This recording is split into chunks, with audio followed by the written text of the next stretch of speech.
I've been very mixed on the idea of the Nintendo Switch Online expansion pack from the very start. Just the concept of paying this premium fee for the online service of Nintendo Switch, but the service itself kinda sucks. It's such a mixed bag, and I want to talk about that.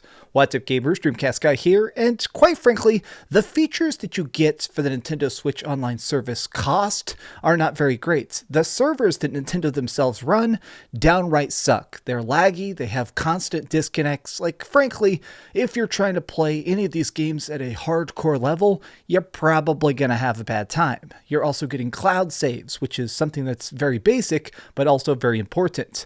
Let's be clear, the main reason that 99% of people are going to actually be subscribing to the Nintendo Switch Online service is because of the retro games. Now, keep in mind, you have to pay $40 a month for access to this. If you do this, you get an entire year access to these retro games. You're also getting access to Super Nintendo games, NES games, and Sega Genesis games. Now, before we start to go into the negatives, I do want to say that what's kind of shocking about this is that all the other retro games that are on this service run incredibly clean. The Nintendo 64 stuff has actually been sucking to a just shocking degree, which is what we're going to show you here in a second. But when it comes to the classic retro stuff on the Sega Genesis, the Super Nintendo, or the NES, all this stuff is just crystal clean perfection. I say this as a person who grew up playing a lot of these games, loving a lot of these games.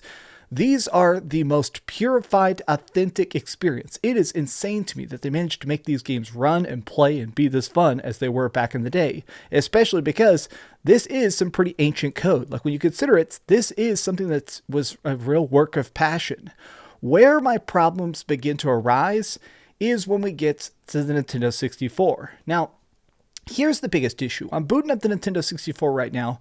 There's been a bunch of technical problems with the emulator that runs these games. Essentially, the way this works is that whenever you're playing the Nintendo Switch Online service, you're not actually booting up a Super Nintendo or a Sega Genesis. That's very obvious, right? Well, these are running on a thing called an emulator. It's basically a simulation version of the original consoles. Now, emulators for the Nintendo 64 in general are very difficult to run.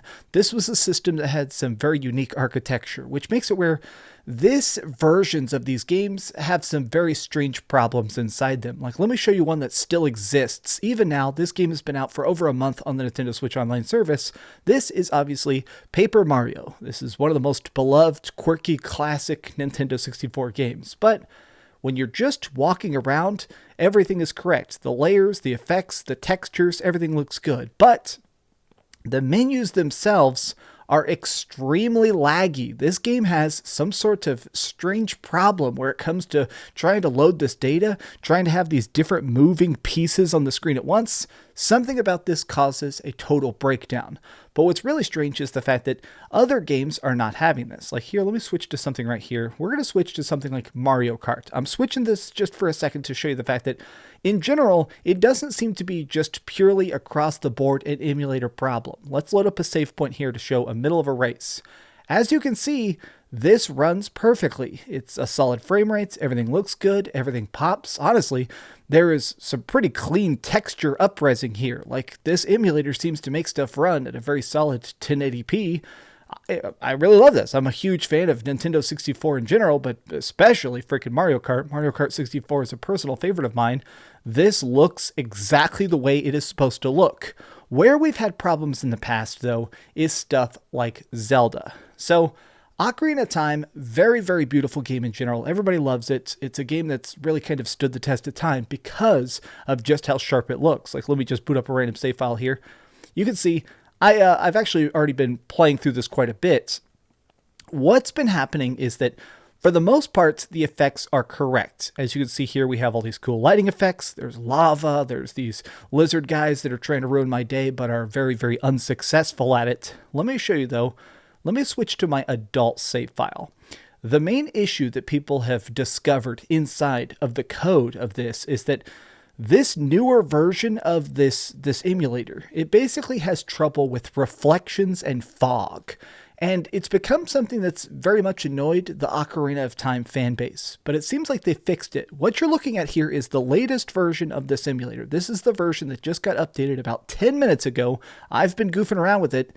This is pretty great. As you can see, the game actually looks great. The fog effects are still missing, but now the reflections, the light, the fact that there's little snowflakes and stuff, everything about this version of the game seems to be running much, much, much better. Now, let me step outside here into the sunlight to show you the reflection effects on my sword and also to show you the water effects, because this newest patch has, to a very major degree, actually fixed a lot of the technical problems that this version of the game has been having. Like, let me get out my sword here. I think that, for the most part, they've managed to fix this game completely. Now, here's the downside of this that I've seen a lot of people talking about. It's really weird that we're having to pay for these games up front. You're paying $40 for access to this service, and they're still having to do hot fixes to get the games to look and play correctly. That is definitely a downside. I'm glad that they're improving these experiences, because let's face it, a lesser company would have just dropped this and left. I kind of appreciate the fact that they are trying to patch this. They are trying to fix it. It's cool that this is a slowly improving experience. But let me talk about the downside of this, which is the fact that as cool as this is, as great as these emulators happen to be now, the issue is the fact that we're still just being drip-fed content. They have now confirmed that it seems like we're going to be getting one new game per month. Like, this is the game we got in December, was Paper Mario. This is the game we just got in January, which was Banjo-Kazooie. And they've now confirmed that we're going to be getting The Legend of Zelda Majora's Mask coming up in February. Now, I find these games to be incredibly great. Every single one of these games legitimately is a 10 out of 10 experience. Like, straight up, I just love Mario 64 so gosh dang much. Like, these games to me are so classic. They're so fun. I love the fact that these are even playable. But my problem is the fact that even if you are a lover of this stuff, it sucks that we're just having to deal with them drip feeding us. Like, give us a bigger bulk of content. Give us a timeline. Give us a release schedule. Like, the fact that they just randomly keep giving us one or two new games. Like, it just feels like, as a person who's already had to pay for the $40 for this service, it feels strange that I have no idea which games I'm actually getting. Now, part of my annoyance is the fact that as much as I love these games, as much as I love Echo the Dolphin and Golden Axe and Shining Force and Rise Star, literally every one of these games I love so freaking much. The issue is the fact that they still make you pay up front. This is my biggest issue, is the fact that I had to pay $40 for this entire service to get a full year of it. You cannot pay month by month, which means that a lot of people right now, we still have no idea what we have already paid for. I already am just sitting here waiting to see what I've basically pre-ordered. I'm hoping that the games run good. I'm hoping that the games play good. I'm hoping that the games are fun and are a decent selection. What if I start just getting Barbie's Big Adventure? Like, that would kind of suck. This is still just such a sporadic project. It feels so experimental, which I guess is kind of on brand because so much of Nintendo stuff is meant to be experimental. As it currently stands, I like these games a lot. I'm happy that they are here, and I guess it's better than nothing. But it makes me a bit concerned that if we do eventually get Nintendo 64 or Nintendo GameCube, what if we start getting somehow like versions of Wii games on here? Like, it definitely kind of... I'm not super trusting to the quality of retro games coming from Nintendo themselves, which is such a very strange thought. But I just wanted to talk about this today because honestly, I'm glad that we got this update. It's cool that Banjo-Kazooie is finally here, but maybe Nintendo do a tiny bit better. All right, sound good? All right, I love you very much. Thank you so much for watching this video, gamers. If you enjoyed this, please give it a giant thumbs up, share with your friends, and subscribe if you haven't already. But do me the biggest favor of all, and keep dreaming. I actually crushed my hand right before I started filming this. Oh, all right, whatever. Blech.